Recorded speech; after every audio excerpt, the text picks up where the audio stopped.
You're listening to Radio in the Weeds. Enjoy the show.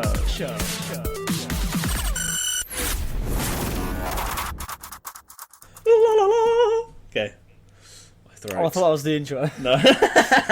Hello and welcome to another special Christmas episode of Radio in the Weeds. I'm with my lovely co-host Scott. How are you doing, Scott? That's me. Hello. I'm doing very well, thank you. I'm in the Christmas spirit. Yes, we're in December. It's the 11th, and we're nearly halfway through our advent calendars. Isn't it exciting? Yeah. Have you remembered to do yours, or is there still no doors open on your calendar? I have one door open. Wow. I forgot until the 5th, or was it the 7th, and then just binged a bunch of sweets while watching something. I know that's it's coming down the track, me doing that. But I just know the longer I wait, the bigger the hoard I have. The bigger the hole. So that's exciting. And we have a very exciting interview for you later. Oh yes, a very special. I think very special guest. It's incredible that we have this guest. I think it's bigger than all the other guests we've had so far, including that one guy that travelled through time and space to be here with us. Oh and yeah, that's saying something. I forgot about. Well, I think debatable. I think today's guest he also travels through time and space. I would say he's more famous. Yeah, no, you're right. I'd say he's more famous. Yeah. But they're equally magical. They're equally magical. Anyway, well, we'll get to that later, shouldn't we, Scott? Although this guest isn't a terrorist. He hasn't been labelled as a terrorist. He might be a terrorist. I don't know. I think he's just potential. He's a naughty boy, nonetheless, and we'll find out more later. So anyway. What do we have? What is your? What do we have to talk about now? We're not stored for 20 minutes. Have you been doing anything Christmassy? Watching Christmas films? Yeah, I've been watching some Christmas films. Wow. I've been wearing some Christmas outfits. Recently did a Christmas charity live stream. It's been very Christmassy. Oh yeah, and did that go nice? It was very nice, thank you. Oh yeah, who was the charity? I forget. Parkinson's UK. Oh, Parkinson's. That's isn't the one with the shaky hands, boy. Okay. That's the slogan for the charity. It goes, please donate to Parkinson's UK. Shaky boy. You're a shaky boy. If you got the shakes, don't let them bait. Shaky boy, donate. Oh, that's great. That's the charity slogan. Well, if they have a little ginger when they play on the radio. If you're listening, please donate to Parkinson's UK. Sorry. Yeah, Parkinson's UK. Easy mistake to make with the shaky shake. We should create our own charity. Well, it's charity. It's just a fundraiser for our podcast. Yeah, it's nothing to do with charity, but we're gonna call it something like really wholesome, so people think that it's for charity, it's and called then just be like shaky. It's called the shaky bait project. The project, yeah, because the project sounds like it could potentially be a charity. That sounds more professional, doesn't it? Then it sounds like we're actually going to do something with the money. That's what that sounds like. Not like those bloody charities. Yeah, exactly. They never do anything with those. Instead of just spending it on people who need it. What the fuck is that? Ridiculous. Spend it on us. What is your favourite Christmas movie, Scott? Well, there's been a bit of controversy about this. Are you going to say Die Hard? No, well, I do like Die Hard. I watch that pretty much every year. Yeah, Die Hard's great. But it doesn't really get you in the Christmas mood. It's a Christmas. I'd say it is a Christmas film. It's set at Christmas, but it's not really like Christmassy. I think it's the most tedious debate in the world. If you want it to be Christmas, it's a Christmas film to you. Fuck it. But you don't have a go at me for watching it and not in December. Oh no, definitely. If I'm watching it in June, go fuck yourself. Go fuck yourself. If you. No, I don't think it's one of those films where like you can watch it when it's an action film first and foremost, but every time at Christmas you think it reminds you, doesn't it? It reminds you, I haven't seen Die Hard in a while. Exactly. I watched Die Hard. Do you know what it is, Scott? It's a good excuse to watch Die Hard. To watch Die Hard, yes. So I have My favourite one has always been Scrooged with Bill Murray. Yes, that is like, That's I a would great say, I would have a guess of saying top 5. They're definitely, I love Scrooge. Yeah. So many people haven't seen it though. Yeah, it's quite obscure. I think it actually, is. in terms of Christmas film. Everyone's like Muppet Christmas Carol, and that's a great one. Yes. Yeah. I love Muppet Christmas Carol, but when it comes to favourites, Scrooged, but also the new one that came out, I think it was 2020, 2021, called Spirited, which was with Ryan Reynolds and Will Ferrell. Oh, I've not seen that. I like Will Ferrell. Ryan Reynolds, I can take it or leave I him. love Ryan Reynolds. But yeah, that's really good. It's a very wholesome. It's the same plot as Scrooged. It's a Christmas Carol, but it's different in different ways. Is it's it worth more, watching? Yeah, it's very good. It's like if that they make it modern by basically having the Christmas ghosts work in a bureaucracy. So it's like an organisation it's like if they did the same thing with Arthur Christmas, where it's all modernised and Santa's got his little helpers and it's all a big radio station. It's like if they did that, but for the Christmas Carol. Have you ever Ryan Reynolds in it? Have you ever heard of? This might sound like a very tenuous connection, but have you ever seen the film R.I.P.D.? Yeah, with Ryan Reynolds. Because that's kind of like a it's about death. Yeah, it's a bureaucracy death. Because that's why it jumped to my mind, and it's also Ryan Reynolds as well. So yeah, that was a film which was only interesting because Ryan Reynolds was in it. Yeah. Everything else in that film was a shit Men in Black rip-off. Yeah, I don't know. I liked the second character, the actors. Yes. I forgot what he was called, but the cowboy dude. Yeah.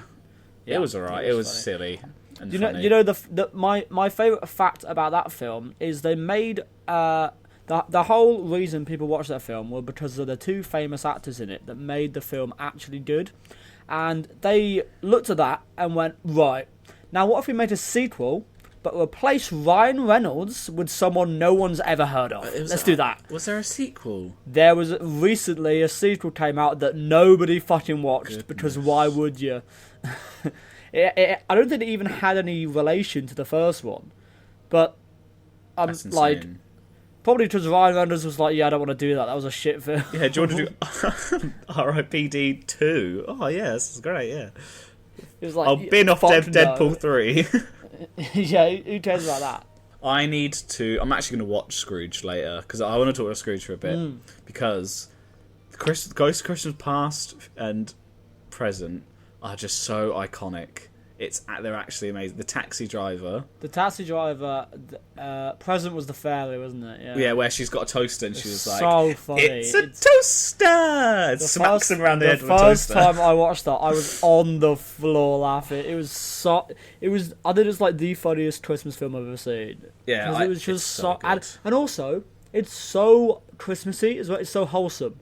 Because at the end when he breaks the fourth wall and talks to the camera, and he's like, and everyone's singing, it's literally that always makes me feel so warm inside. Like it's such a nice ending. And the character with the kid with the who's a mute. Yeah, I can't remember what he says. He says something like, all wholesome and it's all nice. Well, he says Merry Christmas, everyone, doesn't he? That's what he says, of course. Because that's Bob. Merry Christmas, everyone. Little Tiny Tim's line. That's... Yeah, and also I can't remember the actress's name, but his love interest is very as a kid, it's always Karen Allen. Karen Allen. Yeah, because as a kid, Jones as well. of course. I think as a kid watching Scrooged, it was always when I'm an old man when I'm in my 30s. Oh yeah, that's nearing death. Exactly, at death's door. That's the type of woman I want to marry. She's Everyone the had original a crush on Karen Allen, wifey material. Every film Karen Allen was in, everyone had a crush on her. She's just a gorgeous lady. Yeah, and just her character in this, where she's just kind of a wholesome, nice person. She works at the soup kitchen. And she's too much of a nice person for Bill Murray's character, who's obviously a Scrooge. Which is weird because you think of a film like Scrooged, and growing up, I started watching it when I was probably like 12. Like it wasn't too much of my childhood, and you're just like, oh, it's pretty recent. It's a pretty recent film. Yeah. You know, Karen Allen and Bill Murray now are so old. Yeah, And it's just, and it makes you think like, holy shit, that was like ages ago. That was so long ago. Yeah, but me and you are old souls, because I, like, in my head, old films, like an old film... It came out in 1988. Yeah, I know. But it just doesn't feel like an 80s film. Well, I think, because in my head, like, an old film is anything like, like older than 1970. That's, like, old in my head. Yeah. And then I asked my friends, I'm like, what do you consider an old film? And like, anything older than 2000? And I'm like, no. No, but I have seen, like, 80s films where I've been like, oh, this is definitely an 80s film. Like, this screams 80s, it's low production, it's sort of like, it's sort of the vibe of an 80s. Like Ghostbusters. Red Dwarf and Ghostbusters, both of them are very, like, you can tell it's 80s. Scrooged, somehow, it's probably because it didn't have a lot of special effects, but Scrooged was so good, it's timeless. Yeah. It's so good at not being old, and it bothers my mind when I think, like, yeah, Bill Murray's really old now. Like, that was ages ago. I think another reason why it feels like such a good Christmas film is any Christmas film that's set in New York has already got, like, a couple of points. Because, like, Christmas in New York is just such a vibe. That's the vibe, isn't it? There's a couple of films I want to ask you about, because I always ask people about them and they never and a lot of people never watch them. One of them is National Lampoon's Christmas Vacation. I've heard of it, not seen it. So National Lampoon's Vacation is where I can't remember the guy's name now. I need to Google it. I have seen it. Chevy Chase, yeah. So I have seen it, but I do not remember a single thing from it. So because as a kid we never watched, because the first film is National Lampoon's Vacation, where they go to like some weird place. I've never watched it. No, neither. Christmas Vacation is, I think, my favourite film of all time. Isn't that why Christmas film? He cuts down a tree illegally and straps it to the back of his car. Yeah, there's just it's like a classic 80s film where there's like just gags like all the time, and it's just so good. And they has a cousin coming around, and his cousin's like some like hick, like hillbilly character, and he lives in like a really nice house. And it's basically him, and he has everybody all of his relatives come over for Christmas, and it's just chaotic. Yeah, I like those films where it's just like it's festive fun, you know. Yeah, and also little if anyone's seen this at home. A little fun fact: the little boy in it, who's like a young teenager, everyone's like, well, he must have not done anything. He was the guy from The Big Bang Theory, Leonard. What? He was Leonard in The Big Bang Theory. So he looks completely different. It does, doesn't he? Yeah, and you wouldn't know. Like most people wouldn't know, because it's like you wouldn't connect the two. What the fuck? He looks so different. And then the other film, so you've not seen that. The other film is Christmas with the Cranks. I don't think I've seen that either. It's got I'm so bad at actors' names now. Yeah, I've never seen this. Don't know what the fuck that is. Oh, it's got Thingamajig. What's his name? The guy, Buzz Lightyear. Oh, Thingamajig. Tim Allen. So I think, even though I know, and Dan Aykroyd. Yes, I know that Tim Allen obviously is very famous for the Santa Claus films, but this is my Tim Allen Christmas film. This is, I would say, second or third favourite Christmas film. I would say it goes National Lampoon's Christmas Vacation, Scrooged, Christmas with the Cranks, Polar Express. Why does Tim Allen just look like Nicolas Cage, but just a bit older? Yeah, he's like phase one. Yeah, he does. He just looks like an old Nicolas Cage. So yeah, love those films. They're my favourite. Is there any Christmas films that you think that are like quite obscure, that like maybe you haven't seen that you like? I literally just watch the same Christmas films every year though. So I don't really have a big. Yeah. Would you say, because I've had some controversial debates about what is not a Christmas film. Would you say Narnia? The first Narnia is a Christmas film. Because I think it is. It's It's only Christmas because the witch is mating at Christmas. Like, True. because isn't it in the same sense that you could call it a Christmas film? You could call it a film about World War Two. Like, True. But also in the same sense. Yeah, but it's very like Christian, isn't it? As well, on top of that, then- as in if you're trying to yeah, make an yeah. argument of like it being Christmassy, it's very like it's like But it's not about Aslan's birth. It's about the crucifixion of Aslan. True. So it's an Easter film. It's an Easter film as well. I see. It No, covers all the fucking points. it's I don't know. I think you're right. Actually, it's not. It's not How because you don't really on stay in the earth- wintry setting that long in the film, do you? No, that's what. Well, I don't think so. It's normally just the when you meet James McAvoy and you're like, oh, hello, Yeah. and he's like, it's Christmas, but it's not When did that film come out? too long ago. Shall we both play The Price is Right? Did you first? Go on, sorry. Christmas with the Cranks has 5% on Rotten Tomatoes. Are you kidding me? 5. I didn't even know that was possible. That's illegal. What? I don't know how it's got that low. So that's insanely because low. how? So that's how? Oh, that's the that's the. That's the official reviews. The audience score is 40%. Okay, so that means like out of all the reviewers that have like seen the film, only 5% of them recommend that you watch it, because I think that's how Rotten Tomatoes work, isn't it? Yeah. That's That is insane. It's alright. unoriginal, unfunny. This Wow. dire comedy would be the undisputed lump of coal in our psychic stock. Oh, fuck off. Who's talking like that? Shut up. Oh my god! Is any? I want to see someone that's rated it highly now. A comedy and see what they so say. broad it barely dents its targets.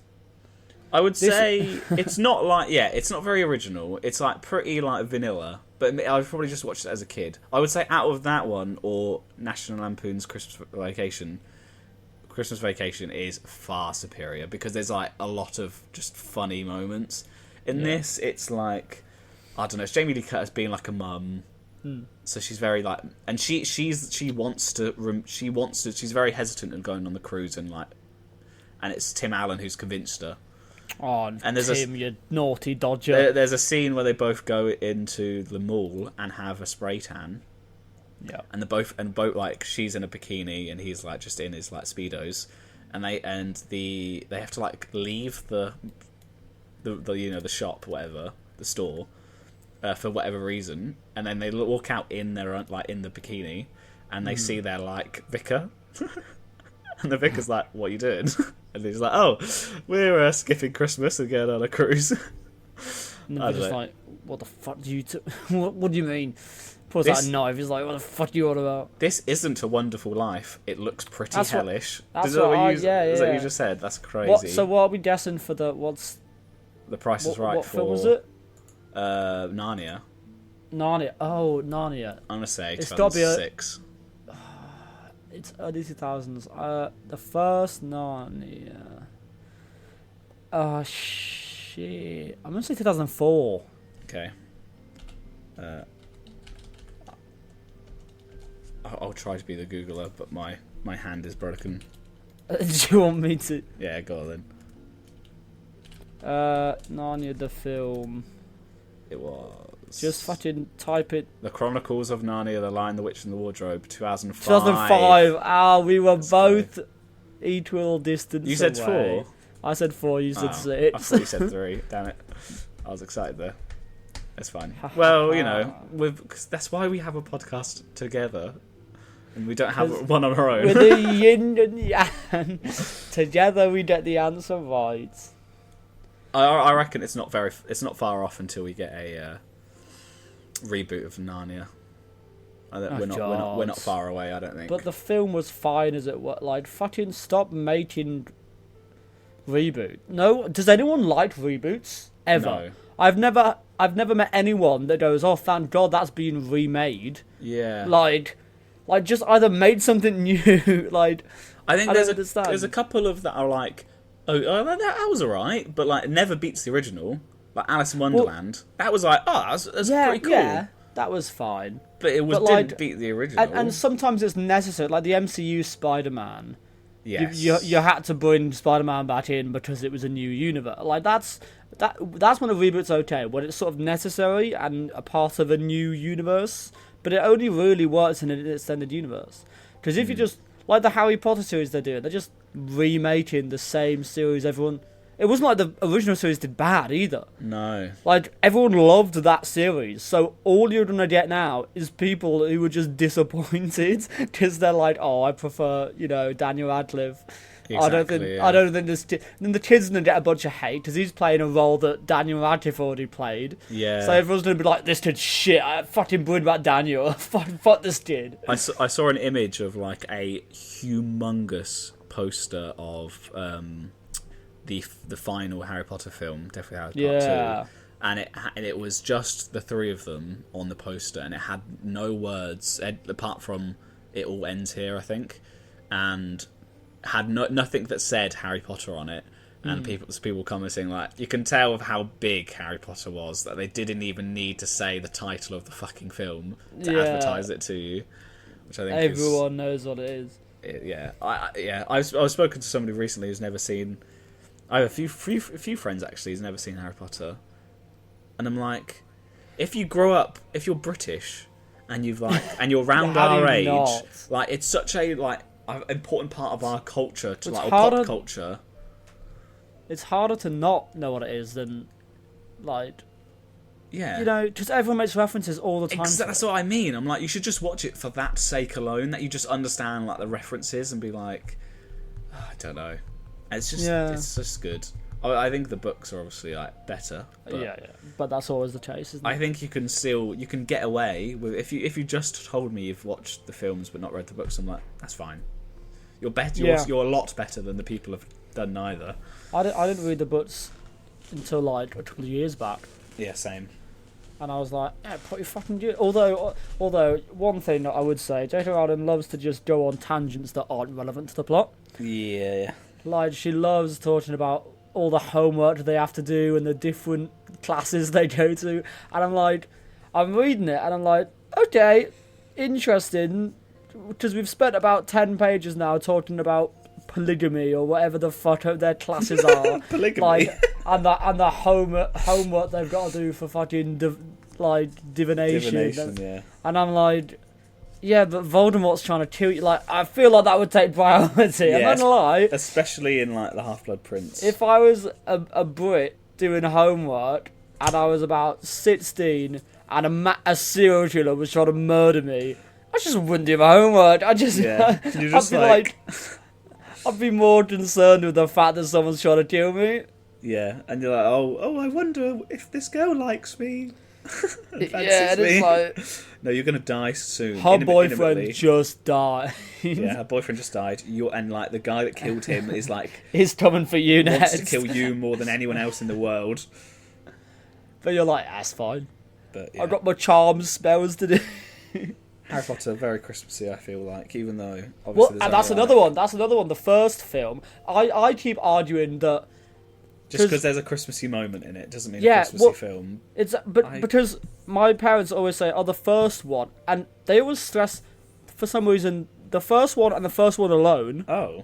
Is a Christmas film. That's silly. And I have had to point out to them, one, Halloween is in that film as well, so it could also be considered a Halloween film because it's like the whole academic year. So there's Easter, there's Halloween, and there's there's Valentine's Day in one, I swear. In the books there is, I think. Right. Maybe in the film. But then, like in Chamber of Secrets, they also have Christmas then as well, and I'm pretty sure in the Prisoner of Azkaban, because that's when they go to Hogsmeade, isn't it? Yeah, well, I think on the it's the Valentine's one you're thinking of is when he goes to Hogsmeade with Cho, and it's for Valentine's Day, and it's because they have because they only have like semi-regular trips to Hogsmeade that they will go on. It's not like they can go anytime you want, and it was like there is a one on Valentine's Day. Yeah, but that's not a Christmas film. No, just it's still like Christmas snowy, in it. It's still snowy, yeah. But you could argue that all of the Harry Potters are Christmas films then, because they all have Christmas in them sometime. The fucking one of the last ones where he visits his hometown at Christmas and he visits his parents' grave in the Deathly Hallows. That was a Christmas. Yeah. You wouldn't call the Deathly Hallows Part 1 a Christmas film. Yeah, don't they like not know it's Christmas and they turn up and they're like, oh, It's Yeah, Christmas. well, it's close to Christmas, and then I think they arrive on Christmas Eve, and then it turns midnight, and the bells chime. Yeah, because they And see Hermione's carolers, Happy don't Christmas. they? They see carolers and they're like, "Oh, it must be Christmas," because they don't know what the date is because they're just on the run and they don't have any. Which I think is that was in the book. So I think in the film, okay. she just knows it's Christmas. Fair enough. I think in the film they just hear a church bell and we're like, oh, it's Christmas. It's Christmas time. now. Happy Anyway, Christmas. should we get Such a posh way. our interviewee in? Okay. Yeah. No, I need to go to the loo. Okay, yeah, you go to the toilet for about half an hour. Oh yeah, sorry. And I'll interview the person. Oh no, I think someone's at the door. Let me just let me Someone's go. at the door. Wait, where are we? Someone's at the door. Are we in? Sorry, I got a flight. I got a flight to take now. Yeah. Oh, okay. So I'll see you next week, and I hope you enjoy the guest. Yeah. Bye, Matt. Bye. Creak! Oh, the door's opening. Somebody's. We heard the door. Oh, hello. Who is this? Oh, hello. It's the bear from Jungle Book. Hello, Mr. Nicholas. May I? What would you like to be? You have a lot of names. Oh, I would say anything you like, dear boy. That's not helpful at all. I'll stick with Santa then. Because I feel like Not that's the most that common. one. Oh right. Well, you could have stated that before. Nick. So Nick. It's my cool name now. I like to be called Nick. Sure. So Nick, you have quite a big job. You're quite famous. Oh yes. Now, first, I want to ask you what all the listeners are asking as well. How do you get around the world in less than 24 hours? Oh, that's always the first question that gets asked to me. And I always have to say it's just a bit of hope and magic. Right, but how does that work though? Like scientifically, what the fuck does that mean? So you got reindeers? Yes. Is that true? Yes. How much reindeers. of the myth? Because obviously things get twisted. How much is a myth and how much is true? Have you got elves in a little workshop? Oh yes, of course. You make the wonderful toys for the boys and girls. And they make toys, including brand toys such as like phones, MacBooks. Yes, of course. We have deals with all the companies around the world. Yes. Beautiful. And then you get all the toys in a big sack. Mm-hmm. You get all 50 bajillion toys in one sack. Is that? Yes, it's like a bag of holding. Right, yeah. Yes. Okay, Santa plays D&D, so that's also something we didn't learn from this conversation. It was very big in the 80s. I had to give it to lots of little boys and girls around the world. And you thought, oh, you know what, I'll give it a crack. Yes, before I had to go back and forth. It was very long. Yeah, what do you do in the years that you aren't working? Like, what do you do in your spare time? What hobbies do you have? Well, I just hang out with my wonderful wife, of course, Mrs. Claus. You got quite a good gig going, don't you? You just live in the North Pole, just hanging out with your wife. Well, it's a time dilation, you see, and so it's the night of Christmas for you is only one day and one night, but for me it is just as long as the year around. So you, the whole of Christmas, you get a year to do it in. And that's why, like, time slows down for you. Yes. So when Christmas is over, does time go really quickly for you? No, it's just regular for you and me. So it's so I have a year on and a year off. Okay, that makes sense. Right. So you got a big holiday. That's nice. Yes. And what about your reindeer? Do you have all the reindeer and they make the sleigh go? Yes, all of the reindeer. I'm an old man, you see, so I forget some of their names. Oh, ha ha ha. So what about Rudolph? So what diseases does he have that makes his nose red? Diseases? Well, there's no diseases in the North Pole. Well, I've got to imagine that somehow his nose got red, and that's not... Forgive me if I'm wrong, but reindeers should not have red noses. Well, not all reindeer are like my reindeer. But only one of them has a red nose. Yes. So all of the other ones are normal, and Rudolph is the one that's fucked. Well, in the North Pole, we do not like to make fun and poke fun at the disabilities, and so we just accept. We're very accepting in the North Pole of his abnormality. Okay, but like, is there a cure? Is it contagious? Because I wouldn't make fun of someone with AIDS, but I'd try and give him help. Sorry. That made me laugh. Sorry, what was the question? What are you doing to try and cure Rudolph's horrible condition? Well, it is useful for me and the operation we have here, and he doesn't seem to complain. He likes the attention. He's a cheeky lad. Attention-seeking bastard he is. Right, okay. We love him. It seems like we're getting a bit personal now. No, we love him. He's a good lad. So you're saying you exploit animal labour, you exploit a diseased animal for your own convenience? Well, I wouldn't say that at all. It's a mutual. It's a give and take relationship. And he's fine with being. Is he in pain? Of course not. None of my reindeer are in pain. You seemed hesitant about that. No, none of my reindeer are. Of course, my reindeer are so precious to me. Okay, well, that sounds ominous. So your reindeer don't feel any pain travelling 1,000 miles a minute. No, we give them special the special powder I found on my many travels as a young man. Right. And it gives them the real go and get them. Were those travels in the ghettos of Brazil? Oh, it was in South America at the time, and right. Okay. Yeah. I think the Incans and or Mayans were in charge, and they gave me a special powder. So you dope these reindeers up, and they just zoom. Is there damage to them? Because I would assume travelling to that velocity, they'd probably set on fire. Well, we do have a whole year to go around the world. Okay, so they are actually taking it slow, but to us it seems like they're travelling very fast. Yeah, but we do get into some scrapes, I do say myself. Okay, so if you've got a year to go around the world, why do you feed them cocaine? Well, so we have a year off and we have a year on, so the year on is very on. So it's just for fucking shits and giggles. It's nothing to do with them trying to fly quickly. No, it's so they could.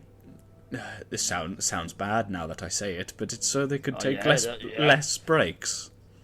Oh wow! Okay. There's... So not only are you exploiting a diseased animal for your welfare, but you're also refusing to give the reindeers a break. Are these sentient reindeers? I assume so. Yeah, well, yes. They're not as smart as you or I, but they're smart enough. They were smart enough to bully Rudolph in that one song, so Yes, I had to punish them greatly for that. It was not on. So what does that mean? Well, Father Christmas doesn't like to get his hands dirty, so I have a friend of mine who looks after the reindeer, and from the day to day feeds them and looks after them and punishes them when they are naughty. Yeah, we've heard about this. Well, we've heard about several friends of yours. Actually, we were talking. Don't know if you keep up with the show, but the last. No, I missed last week's, but the rest of them were jolly good. Oh, thank you very much. Guy Fawkes, what a lad. Do you know him, or yes, just a fan by reputation? I've met him once, so I wouldn't say we're friends. But did you think he was nice? He seemed like a bit of a twat to me. He seemed like a lovely fellow. Yeah. Well, anyway, last week we were going through your known acquaintances. And there were a couple of names that struck our fancy. Yeah, like Vixen and Blitzen and... No, we knew about them. No, these were people who are searched up with the sort of authorities, and they had many convicted charges against them. And I just wondered why you associated yourselves with these people. We've got We got farmhand Rupert. Oh yes, I love that. Yes, that's who I was talking. The reindeer man. Yeah, he had 7 charges of sexual assault and 10 charges of breaking and entering. This is news to me. So he takes care of your reindeers. Yes, primarily yes. And you knew nothing about his convictions before you signed him on. Well, laws are different in the North Pole, of course. Right. Okay, so you said he punished the reindeers. Is that one of his jobs in the North Pole? It doesn't need to be. It's not a frequent thing. They, you know, last time it was the red nose incident, as we like to call it, and So he, sorry, whoa. So he caused the red nose that Rudolph has. No. I mean, the other reindeer were The making reindeers fun bullied. of Right. Rudolph's red nose. And what happened to the other lovely reindeers when they bullied Rudolph? Well, I wasn't there for during. Right, so you just let him get on with it. Yes, I think he don't- has some instruments he likes to use. Okay. But don't worry, I came along afterwards and I made sure they were A-okay. Don't you worry. Right. And we have some other acquaintances here that I'd like to talk about. There's a man whose only name like my wife. My wife is a good acquaintance to me. I'm sure she's lovely, but I'd like to delve into Let's talk this. about my lovely wife a bit more, please. So this man's name is No? Old Okay. Man Whipper. His name is Old Man Whipper. That's his government official given name. Well, yes, it's, you know, I think today's society has gone far too woke, and Right. It's I believe whipping is an important part of life. so I've to my understanding, his job, he's in your employ, and his only job is to turn up to children's houses, Well, take them from their parents, and whip them. That's well, I like to clarify these are naughty children, you know, on the Right. naughty list, not obviously good and pure and perfect little boys and girls who are on the nice list. I mean, yes, but we have a justice system, and pain is not really on it. Like you can't, because he's got about 47 counts of child Well, abuse. it's worked for thousands of years, my dear boy. Has it? Because he's still got a job, so that would imply that it's not working very well, because there are still naughty children to punish. Good point.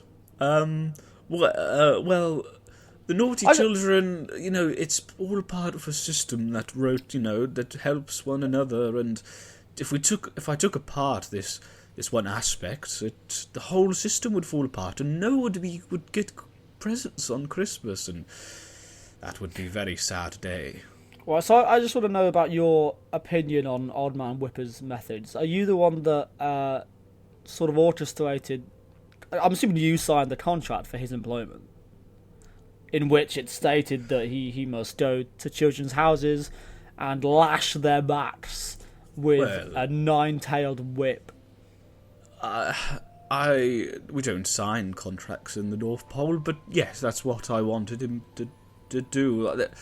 There are lots of different ways of handling naughty children, and that just happens to be one of them. Yes.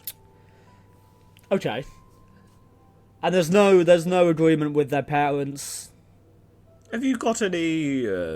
Sorry, I like not to have a go at your interviewing skills. You do seem like a wonderful young man interviewer, but you know, I usually get asked like, "What's my favourite coloured ball?"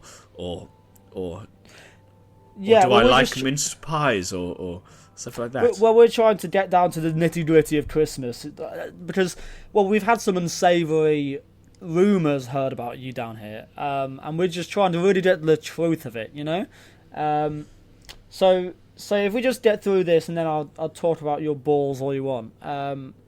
Okay. Because we've also got furry Nicholas. Now, How did you? so Did you say furry Nicholas? furry Nicholas and rough Nicholas. Now, I don't know if these are people or aliases, so I just like some clarity on your opinion of these titles, because it seems, and I don't want to say anything that might backfire or paint you in a bad light, because I don't think. I think this would really hurt my branding. I don't think you do any of this shit, but you're obviously, your name is Nicholas, and these seem to be certain aspects and characterizations of you in different scenarios. Now, I just want to see if there's any truth to this, or if it's just the rumours. Well, rough Nicholas, was it? Yes, rough Nicholas. That's very peculiar sounding. I seem to recall Mrs. Claus referring to me like that a couple of times. Right. So, and is that a consensual roughness, or is that a sort of just a misunderstanding in the relationship? Well, no, it's obviously consensual. It's between, it's the privacy of a man and a wife. So I'm assuming what happened there was an elf may have overheard you and just talked about some stuff. Yes, but you must be there's perfectly right. Yes, of course. Yes, I must find the elf and punish him. Okay. Well, I don't want to get anyone in trouble. Do you know the elves? Have you got all this information from elves? No, some of it. Yes, but would you like to tell me who? Well, they've actually told us that it was anonymous, because there seems to be some sort of culture in your workplace. And again, I'm not trying to judge your ethics. Oh, no, it's quite all right. It's quite all right. Well, I'll be doing an investigation and finding out who and which one of these elves were. Well, as scary as you sound, that's perfectly within your right. Of course. But there seems to be a culture of fear surrounding your workers, and I also I do want to delve into sort of your workplace practices, but also can we just loop around to this furry Nicholas, because I wasn't quite sure what that entails. Okay, well, long ago, before I met my, again, lovely, wonderful, loving wife,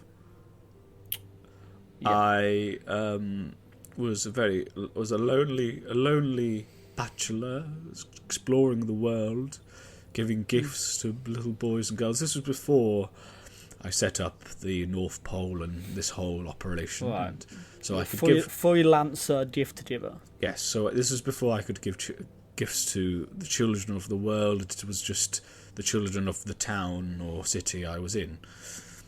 And I was around Lapland, which is about northern Sweden, I recall, or Finland, one of the two. My geography isn't the best.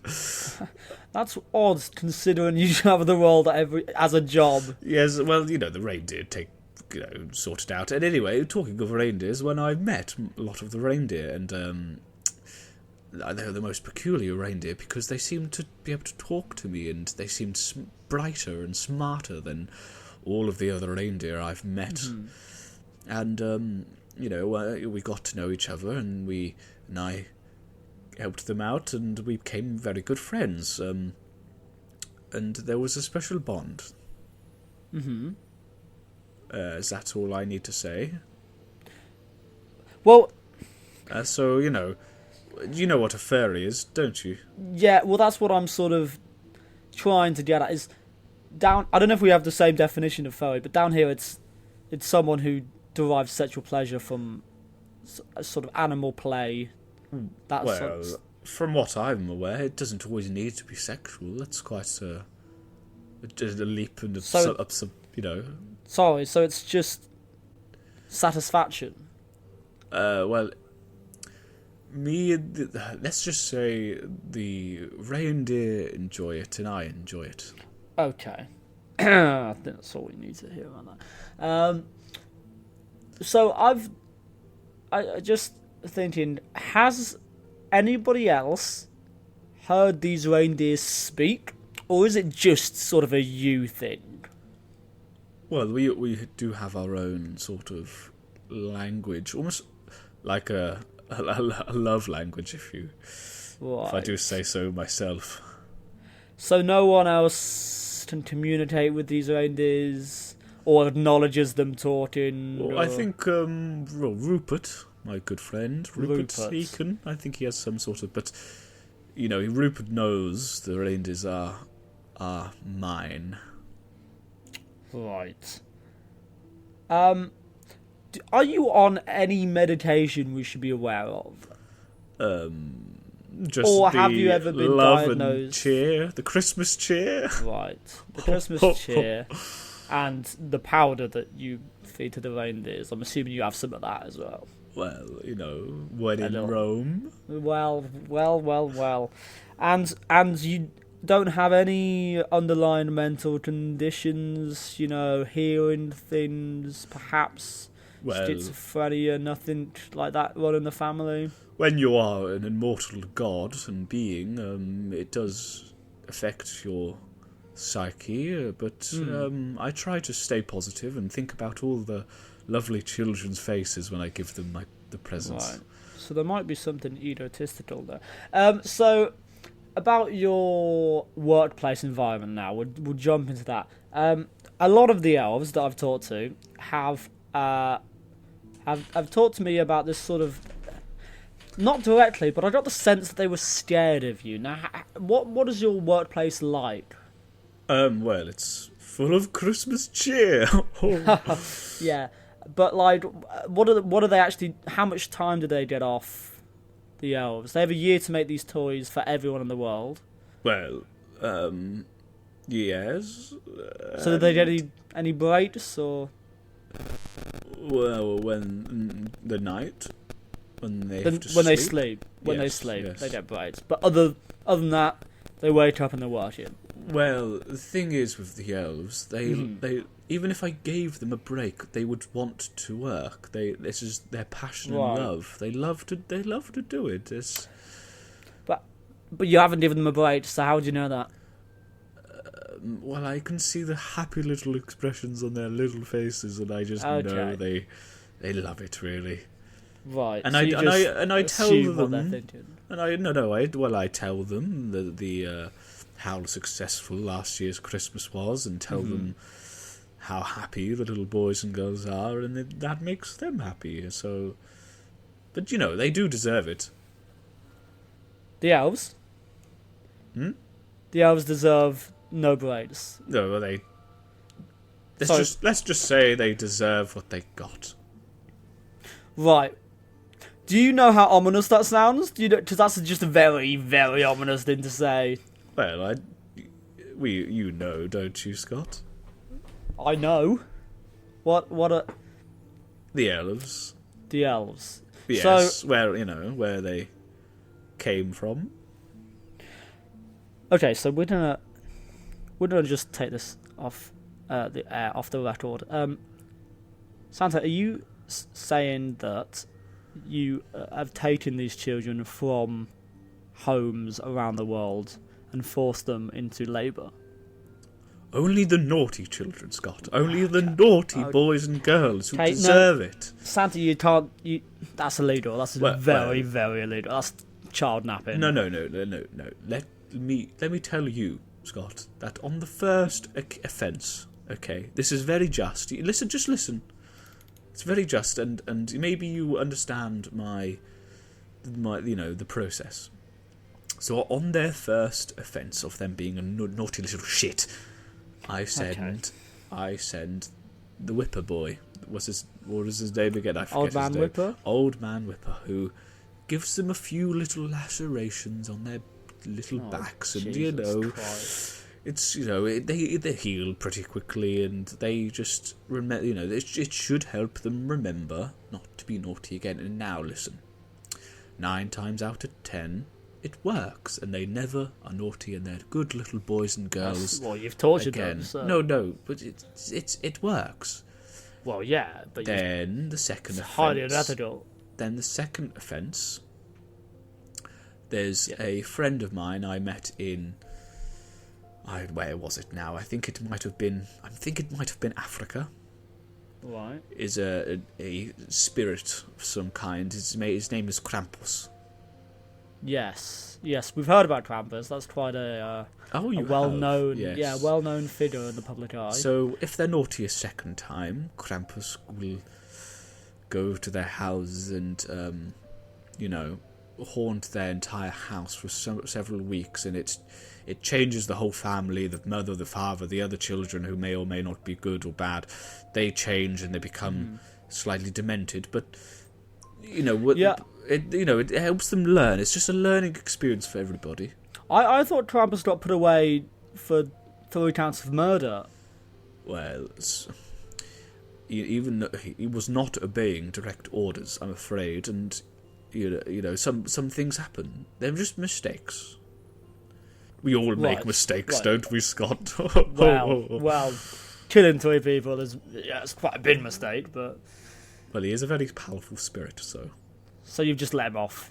He's fine now. Well, he's a very... Like I said earlier, he's a very important part of the machine and the process. Yeah. So... But he's also a murderer.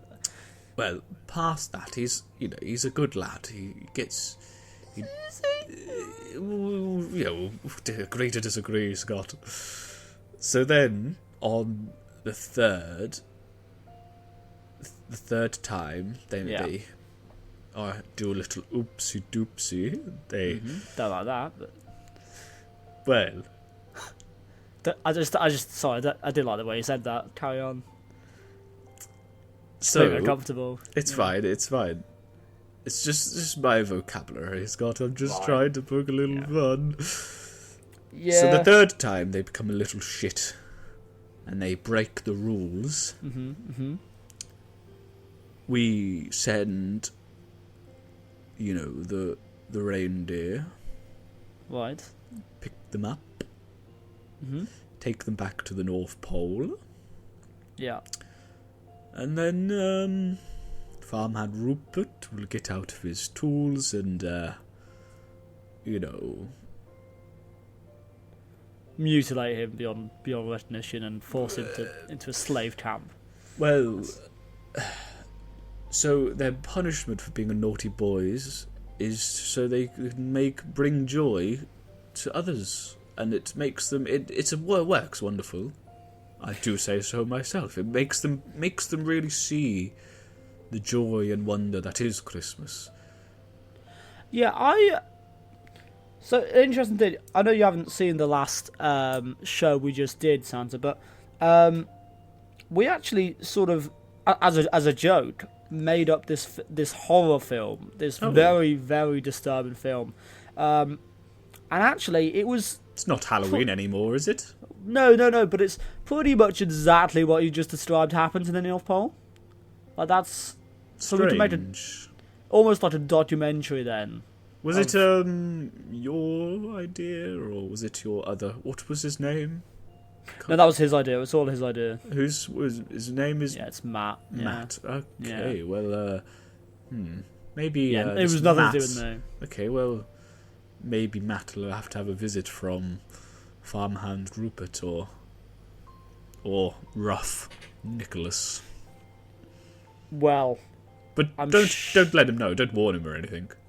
Oh, okay. And I'm fine. Like, I just want to make clear that I'm on the nice list. I'm on the nice list. Oh, of course, Scott. You're my good little boy. As long as this, you edit this interview down into a nice way. You don't want to ruin Christmas for the entire world, do you, Scott?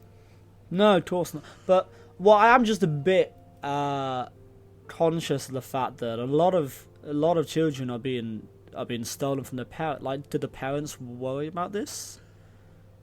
The parents, to be honest with you, Scott, I don't really think about the parents too much. So they're just looking for their child for the rest of their lives, not knowing where he went. Do you know what, Scott? I've never really thought about it before. Maybe. Right. Maybe. Well, okay. Right. I'm gonna level with you. Go on, Scott. We are friends here. Yeah. Please call me Nick. Nick. You are a sadistic little fuck, to be honest, Nick.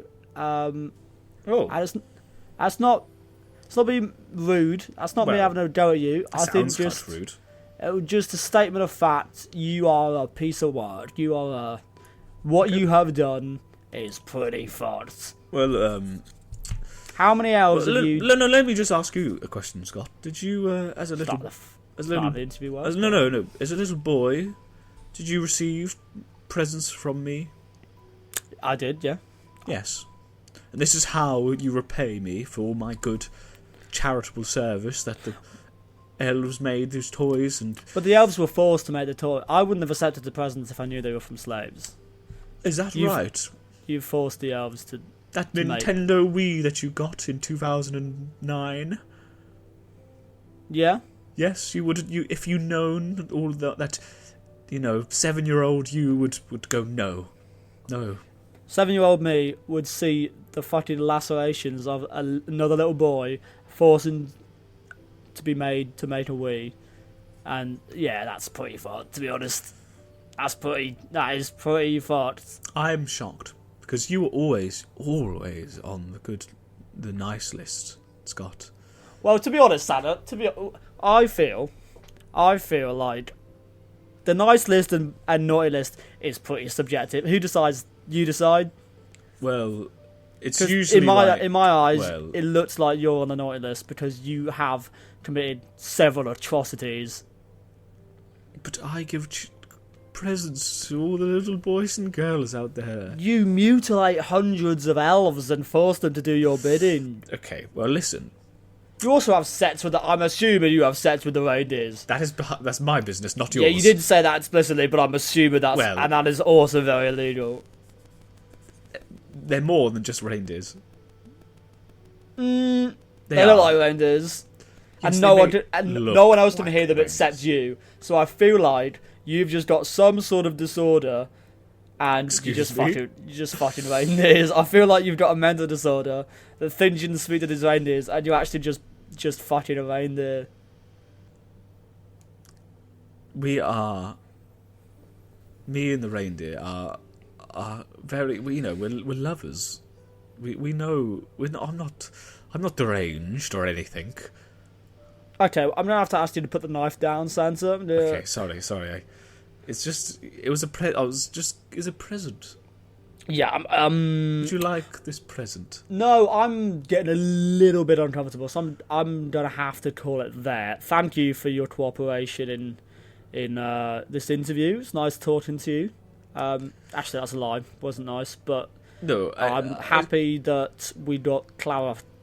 May I say my last thoughts?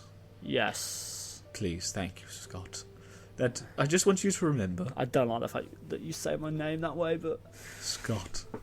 No, I just want you to remember that of all the little boys and girls out there, so you have, most boys and girls are just gentle, innocent little souls, and they don't even think about being naughty.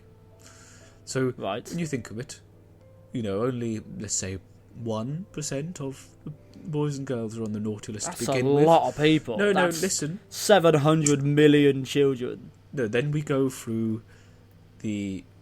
then you go through phase 1, and they get to the whippings. Yeah, phase 1's pretty extreme. Phase 1 is torture. That's still very extreme for phase 1.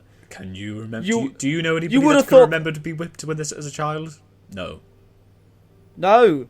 Probably because they were so fucking traumatised by it. I feel like phase 1 should at least be a verbal warning before they get whipped. Well, the verbal warning is their parents asking them not to be naughty anymore. Yeah, but the parents don't threaten them with torture. I feel like if the child would have known that torture was an option, they probably would have fucking stopped.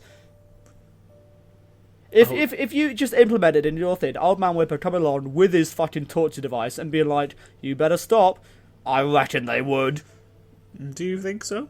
I reckon as a 7-year-old, if I saw an old cranky man knock on my door with a whip and try and kill me, I would fucking behave myself. Well... You should try that. Maybe just a little bit of just a little bit of waiting before the horrifying punishments that you've devised in your little room. Well, I could talk to Rupert, but I don't think he'll like the idea very much. No, Rupert. Right. Rupert doesn't do the whipping, does it? It's the other one. Old Man Whipper, Old yeah, it's Man kind of in the Whipper, name. Sorry. His name is also Rupert, but I don't call him Rupert. It's very confusing. Right. But I will speak to him, but I don't think. Yes, I have a hunch. It's just a hunch that he quite likes. Yeah, it. yeah. I'd agree. But that's his personal business. That's nothing. Yeah, for but me I just feel like you shouldn't employ those kind of people. I feel like that's just a bad man. Well, it is getting late, and we're getting close to the time now, Scott. Yes, it's almost the time. The Christmas time is upon us, and it's getting somehow, very busy in the workshop. Somehow, I'm no longer excited, but that's you're not a little surely boy doesn't anymore. have anything to do with the interview we've just had. Do you know what, Scott? We are, in the workshop. We are behind, so. Yes, I'll. I have to give them the get up and go. You're gonna give them the get up and go. I don't want to know what that means. They'll be fine. We'll be on schedule. Don't you worry about that, Scott. We'll be on schedule. Right. Thank the Lord. No, Scott. Thank Father Christmas. Yeah, I'm not going to do that. It was nice seeing you, Santa. Just leave the way you came. Yeah. Okay. Well, Merry Christmas. Yeah. Okay. Fucking hell. Right. Well. Oh, fuck's sake! My plane was. I missed my plane. Oh, well, you just got. Did you see Santa on the way out? Yeah, I saw him leaving. He gave me a dirty look for some reason. Yeah. But was the interview good? It was. Well, so first of all, if I was you, I would lock my doors for the next couple of weeks. Right. What, because of him? Just make sure they're locked. Yes. Nothing, because I didn't do anything. It was, yeah. Oh, right. He sort of threatened you. I don't know why. But yeah. So I've learnt very interesting things. And did you know that Santa's a bit fucked in the head? Did you? Because I didn't. Well, no. Well, we got those letters from the I elves. read the police reports and I read the elf letters, but I didn't realise. Like he just admitted to it. Did he? I wasn't gonna go in and have to sort of wring it out of him as for the truth, and maybe some of them would just be lies and hoaxes. But no, he just sat down and straight up said, "Yeah, I do all those things," and I was like. Interesting. And there was no remorse. There was no remorse in his eyes. Cold as the fucking snow. If he's such a horrible person, we need to put a stop to him. Yeah. Definitely, we need to act. We need to do something. I think so. And we can try and figure that out next week. Next week, when we're back here. We can collect all the police reports together. Maybe get the blueprints to his little fucking horrible dungeon he's got. Well, yeah. Now that I've missed my flight to Zimbabwe, you've got time in your hands. We'll have time. Yeah, we'll plan it. Yeah. So right. So next week we'll discuss.